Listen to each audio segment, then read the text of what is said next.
अब हम लोग बियाह हेते हमहु छाछुल जेबे। बियाह भ जेते त हमहु अपन पिया के संगे गीत गेबे, जेना हमर संगी सब गबैत रहे छलैया तेना हमहु कहबे पिया मोला बनल हम बनली गे गाछ पर चगिला लाऊं टूटल टंगरी गे पिया मोरा बनल हम बनली गे। देखी कहे छलिया माय के जे 2 बरख एखन नहीं बियाह करियो ते नहीं बुझे सुझे छे किछो नहीं क लेब देखियो त एहने नेनपन सब लड़की रहे छे जखन सासुर जाय छे बियाह होय छे आ ससुरक लोग ई सबटा मासूमियत आ सबटा नेनपन के चूल्हा में झोंक दे जाय छथिन।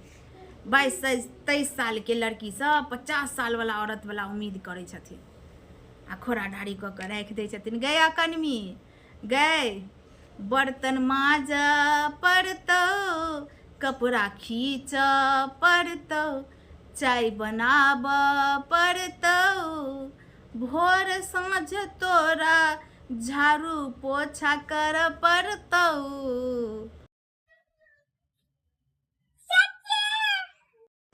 मोहने चियारे जो तू बियाह करबे तो जते तोहर सपना छो सबटा चूल्हा में झोंक पड़तो तखन तू बियाह करे।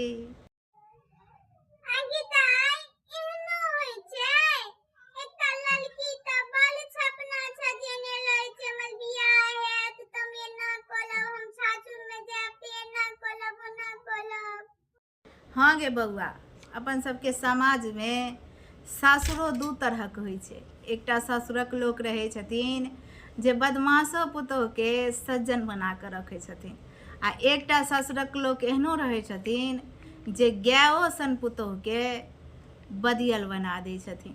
अब तोरा नसीब में केहन भगवान सासुर लिखलखुन है से तो नहीं जाए।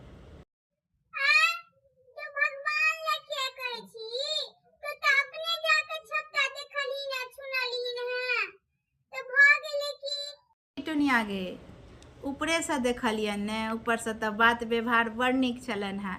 अब अंदर में केहन छथिन जखन बियाह भ क जेबे रसबे बसबे तखन ने बुझबैन।